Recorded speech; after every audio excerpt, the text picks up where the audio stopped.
চীনের শেনজেন প্রদেশে হাইওয়ে কর্মীরা এক ব্যক্তির পোষা কুকুর রান্না করে খেয়ে ফেলেছেন। ওই কুকুরটির মালিক মালদ্বীপে বেড়াতে গিয়েছিলেন। ওই সময় কুকুরটিকে একটি আশ্রয় কেন্দ্রে রেখে যান তিনি। তবে গত 29 জানুয়ারি এটি সেখান থেকে পালিয়ে যায়। মূলত চীনা নববর্ষের আতশবাজির শব্দে ভয় পেয়ে এটি পালায়।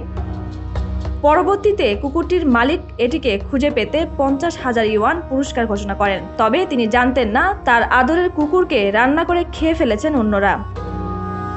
সংবাদ মাধ্যম সাউথ চায়না মর্নিং পোস্ট জানিয়েছে, কুকুরটি পালিয়ে যাওয়ার পর একটি মহাসড়কে একা একা হাঁটছিল।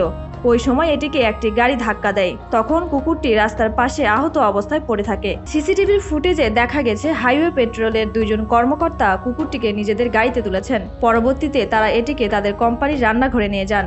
এরপর এটিকে রান্না করে 8 জনকে খাওয়ানো হয়। মূল ঘটনা জানতে পেরে পরে কুকুরটির মালিক সামাজিক যোগাযোগ মাধ্যমে এক পোস্টে বলেন, আমার প্রিয় কুকুরটি বাড়িতে আসার সময় গাড়ির সঙ্গে ধাক্কা খায়। আমি দুঃখিত, আমি তাকে রক্ষা করতে পারিনি। আমি তাকে সব সময় মনে রাখবো। ওই হাইওয়ে কোম্পানি ও ট্রাফিক পুলিশ এই ঘটনার সত্যতা স্বীকার করেছে। এছাড়া কোম্পানিটির মালিকও স্বীকার করেছেন তার কর্মীরা কুকুর রান্না করে খেয়েছে। হাইওয়ে কোম্পানিটির মুখপাত্র জানিয়েছেন, তাদের কর্মীরা ভেবেছিলেন এটি একটা পথ কুকুর। এছাড়া গাড়ির ধাক্কায় এটি মারা গিয়েছিল। নিয়ম অনুযায়ী কুকুরটির মরদেহের ছবি কোম্পানির সিস্টেমে প্রকাশ করেছিলেন কর্মীরা। এদিকে যেই রান্নাঘরে কুকুরটিকে রান্না করা হয়েছিল এবং যারা এর সঙ্গে জড়িত তাদের সবার বিরুদ্ধে তদন্ত করা হচ্ছে। কুকুরটির মালিক জানিয়েছেন তিনি এই ঘটনায় মামলা করবেন। Tanzil Akter, news now 24।